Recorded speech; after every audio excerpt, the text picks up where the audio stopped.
You will hear a number of different recordings, and you will have to answer questions on what you hear. There will be time for you to read the instructions and questions, and you will have a chance to check your work. All the recordings will be played once only. The test is in 4 parts. At the end of the test, you will be given 10 minutes to transfer your answers to the answer sheet. Now turn to Part 1.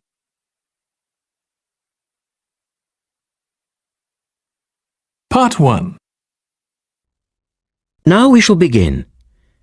You should answer the questions as you listen because you will not hear the recording a second time. Look at the registration form. Listen carefully and answer questions 1 to 4. Good morning. Good morning. Can I help you? Yes. Is this where we register for the Beyond 2000 conference? Yes. What's your name and I'll get your conference bag. Well, I haven't actually registered yet. I was told I'd be able to register today, so I hope that's okay. I've just arrived in Melbourne. That should be fine if you're a student. I'll need to take your details though. So, can I have your full name? Yes, sure. It's Melanie Mitchell.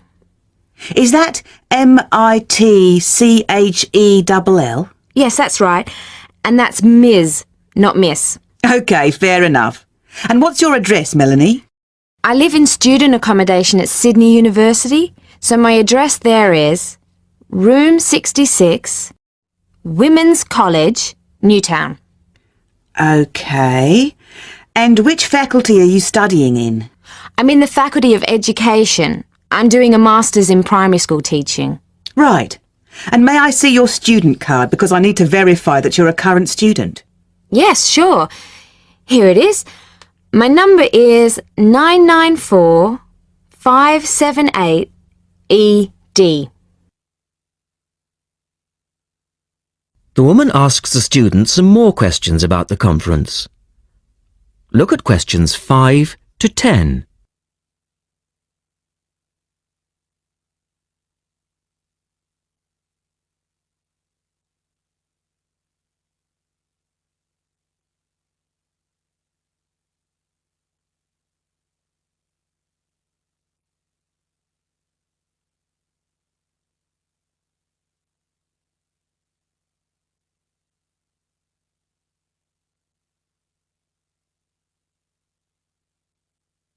Now listen to their conversation and answer questions 5 to 10. OK. Now, do you want to attend all 3 days? The conference runs from Thursday to Saturday. Yes, I think so, if I can afford it. What does it cost? Well, you're eligible for a student discount, which makes it $15 for a day registration or $40 for the 3 days, though it is possible to register for half a day only. I'll register for all 3 days, please. Good. Now, will you be requiring accommodation while you're here in Melbourne? Yes, I suppose I will. What's available? Well, we have several levels of accommodation. You can share a room with another student for $25 a night. Or you can have your own room but share the bathroom. I believe it's just down the corridor. That's $45. Right. Or you can have a single room with your own bathroom. I don't mind sharing a room. On second thoughts, yes, I do. I'll have my own room, but I'll share the bathroom. Right. Now, the conference fee does not include meals, though you do get tea and coffee in the breaks. Shall I put you down for lunch? That's an extra $10 a day. And there's the conference dinner on Friday night, which is $25. Oh, and what about breakfast? Hang on a minute. It's all starting to sound rather expensive. I'll have the lunch, but not the dinner or breakfast, if that's okay. Perfectly okay. Now, a couple of other things. There are a number of special interest groups organised. They're known as SIGs, and you're asked to nominate your preference.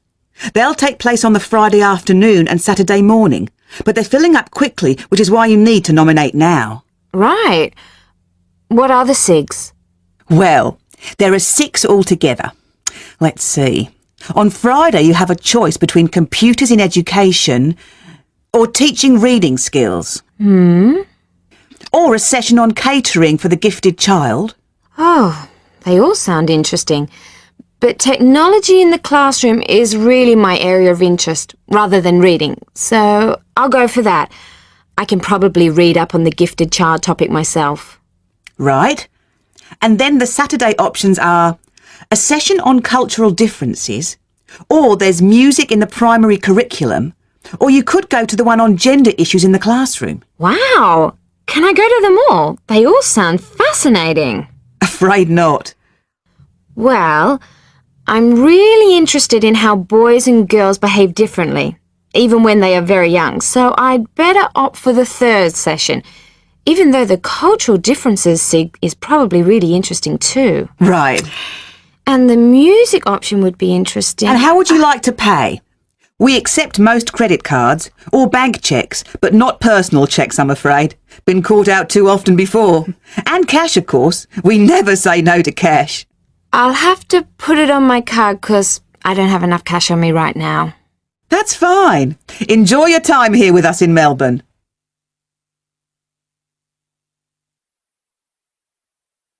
That is the end of part 1. You now have 1 minute to check your answers to part 1.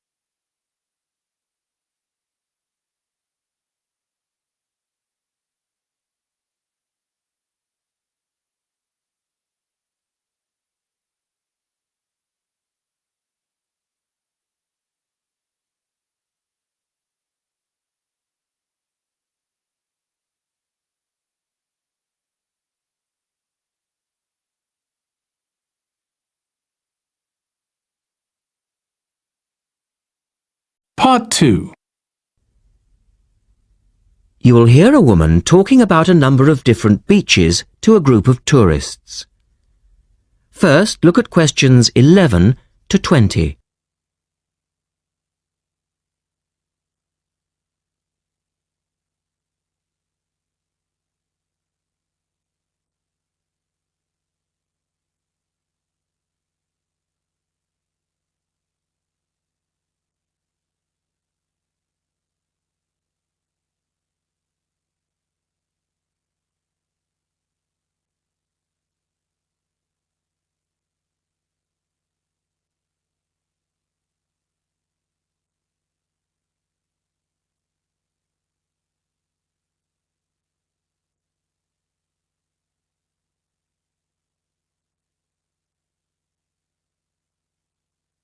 As you listen, answer questions 11 to 20. Right, let's move on to the beaches here, which are absolutely beautiful. You do have over 100 to choose from. They're mostly sandy beaches and they vary from the largest, which is 2.5 kilometres long, to tiny sandy coves. But there are a few that I'd really recommend you to visit. So, looking at this pamphlet, first of all, there's Bandela Beach. This beach is 1 kilometre away from the old fishing village of Bandela, which is a beautiful spot. If you park in the car park behind it, there's a small path which leads down to the bay. It's very pretty because the whole beach is backed by pine trees, so it's very sheltered. The beach itself is very clean and the water is shallow and safe. That, together with the soft sand, make it an ideal beach for children and non-swimmers. A little further round the coast, again to the east, in the eastern corner of the island, is the spectacular Dapolata Beach, which is basically a long inlet. The land around this beach is marshland. It's all marsh, and there's a stream which winds through it, and the stream goes into the sea. And the beach has lovely pale gold sand. Access to this beach is quite tricky and not for the less energetic. You have to go down a long flight of steps, 190 to be exact. But you'll be relieved to know that there's also a road which winds down to a car parking area. When you're level with the sea, there is a handful of shops and bars, and you can hire some beds and umbrellas. Continuing round the island, just past the tip of Calne, is the next beach I'd suggest you visit, and this is Sanget. Why? Because there isn't a beach longer than this on the island. If you want to know, it's exactly 2.5 kilometres long, and that's a bonus because it means it never gets overcrowded. It has golden sand and clear blue water shelving into the sea. There are several beach restaurants to choose from, and water sports are available when the water is calm. But check first. This beach operates a flag system, as the sea can get rough, and you should always swim between the flags. There's a large car park which gives you easy access to the eastern end of the beach, but the western end is much quieter and more wild, as it is harder to reach. Blanaka is another popular beach, just in the northwest corner of the island. It has incredibly white sand and sparkling water. There is ample car parking here and plenty of bars and restaurants. Blanaka has white cliffs all around it, and for those of you who'd like a little more to do than just lazing on the beach, there are caves here which you can explore in the cliffs, and you can also dive into the water from rock platforms along the side of the cove. Well, my final recommendation for today is Disador. Now, this beach isn't quite as easy to get to as the others I've talked about. It's quite a remote little beach, tucked away here next to Blanaka. You can reach Disador by a steep slope which goes over some sandbanks. The beach itself is small and pretty, with reddish-coloured sand and some stony areas on its eastern side. Despite being quite small, the bathing is good, and you can also go fishing here from the rocks at either side. It's a good idea to take some food and drink with you if you decide to go here, as there's only one little bar which isn't always open. So, that should give you plenty of ideas to choose from over the next 2 weeks, and if you have any further questions... That is the end of part 2. You now have 30 seconds to check your answers to part 2.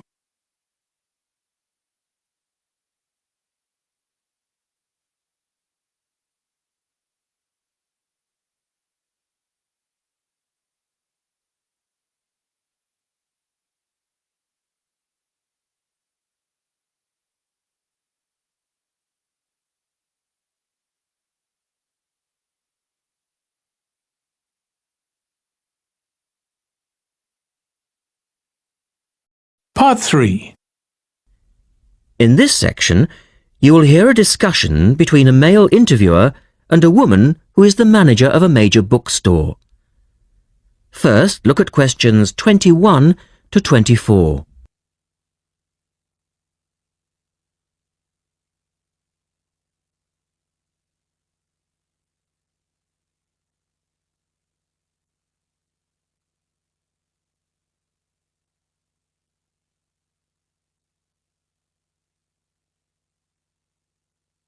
Now listen to their conversation and answer questions 21 to 24.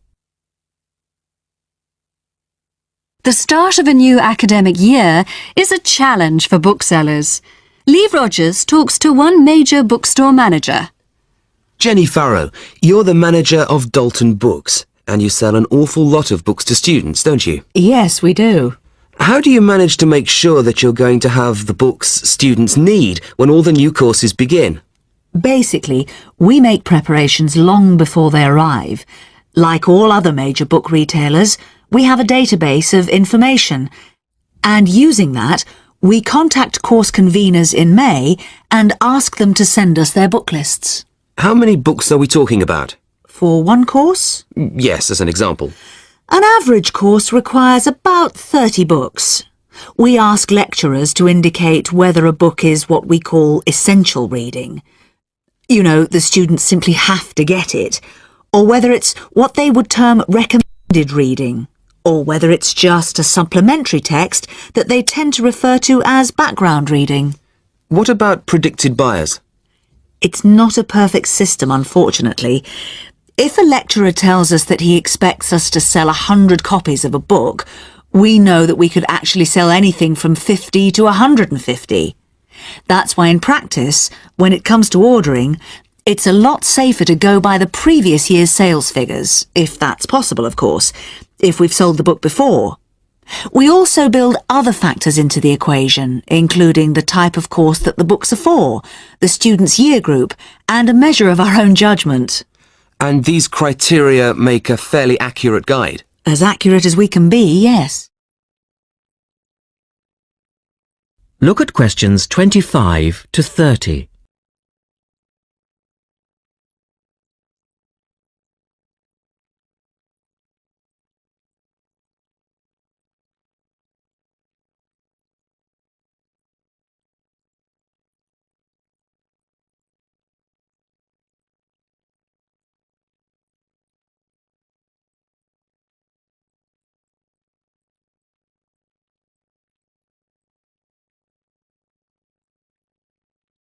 Listen carefully and answer questions 25 to 30.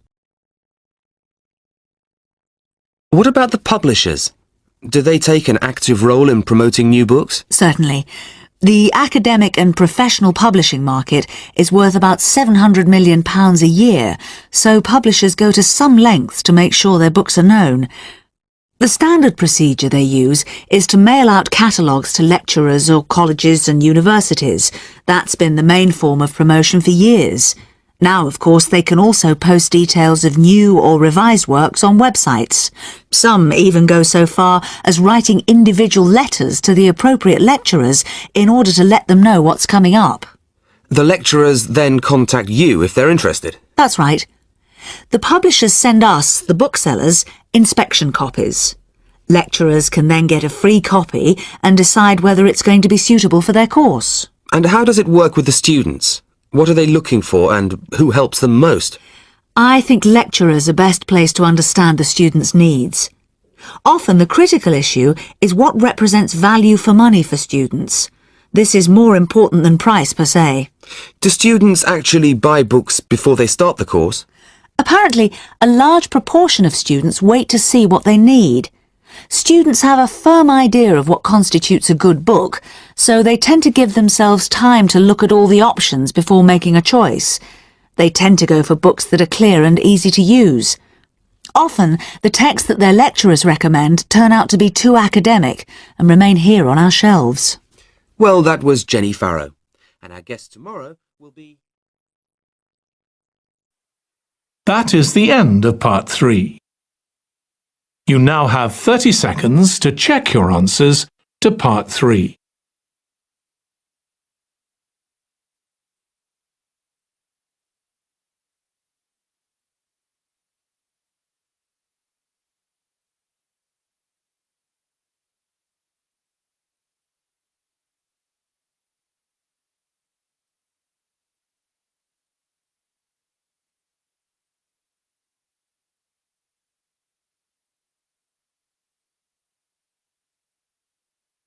Part 4. You will hear Rebecca Bramwell, an artist and illustrator, giving advice on how to get your first job or commission as an artist. First, you have some time to look at questions 31 to 35.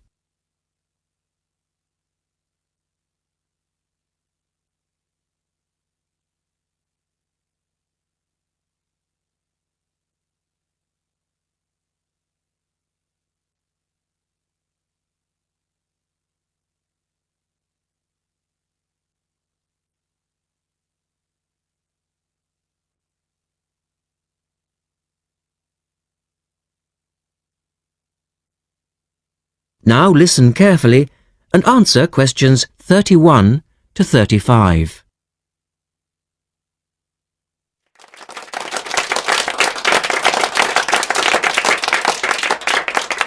I'd like to introduce Rebecca Bramwell, an artist and illustrator who's come along today to talk to you all about getting your first job or commission as an artist. Over to you, Rebecca. Thank you for inviting me. I remember when I graduated back in 1983, I was very excited about getting my first commission. My degree was in fine art, and I'd worked long and hard to get it. I was an enthusiastic student, and I never found it difficult to find the incentive to paint.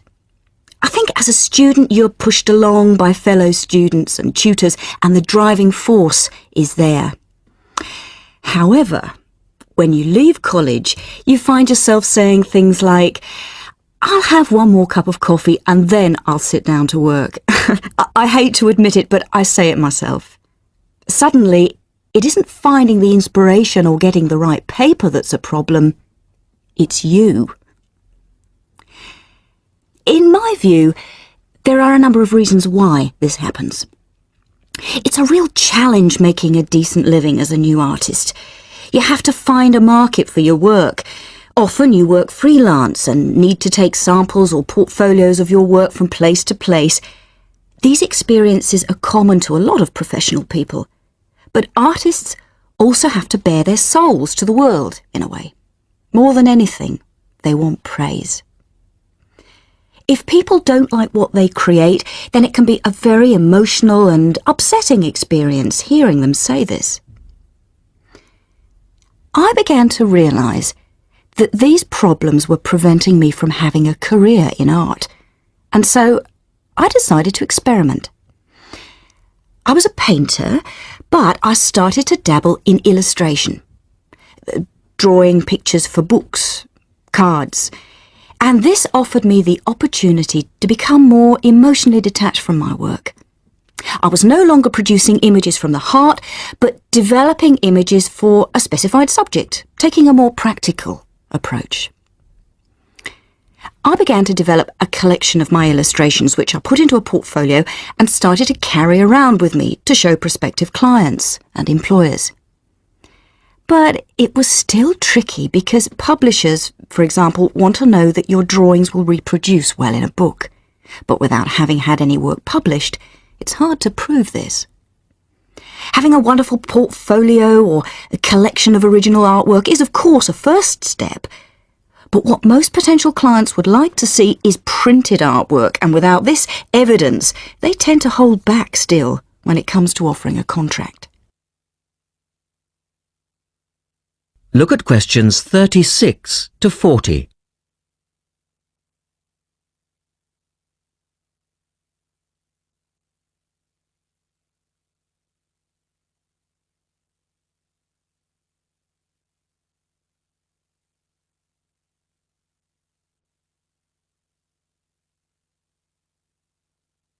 Now answer questions 36 to 40. Well, I overcame this problem in two ways. And I suppose this is my advice to you on preparing your portfolio of your best work. The first way was by submitting my work for a competition. And the one I chose was for a horoscope design and was sponsored by a top women's magazine. There are a few of these competitions each year, and they offer new illustrators an opportunity to showcase their work. The other approach I took was to design and print some mock-up pages of a book. In other words, I placed some of my illustrations next to some text in order to demonstrate how my work would look when it was printed. Perhaps I was lucky in that I had taken a degree that provided me with all-round creative skills so that I could vary my style and wasn't limited to a certain technique. Now, I think that is important. The art world and many other creative fields do try to pigeonhole people into snug boxes with an accompanying label. Now, I think you should try to resist this if you feel it happening to you. If you don't, you'll find it difficult to have new work accepted if you try to develop your style at a later stage in your career. Nevertheless, when you start out, and particularly when you're going for an interview, it's important not to confuse people by having a lot of different examples in your portfolio.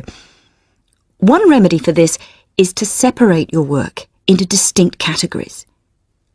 In my case, I did this by dividing my design-inspired illustrations from my paintings. It's then easier to analyse the market suited to each portfolio, such as magazines, book jackets, CD covers, etc. Working under two names is also useful, as it clarifies the different approaches and offers a distinction between them. I think it's been hard for artists to be recognised in anything other than the pigeonholes that they've been placed in. But luckily, these barriers are slowly being demolished. So I really do wish you all the very...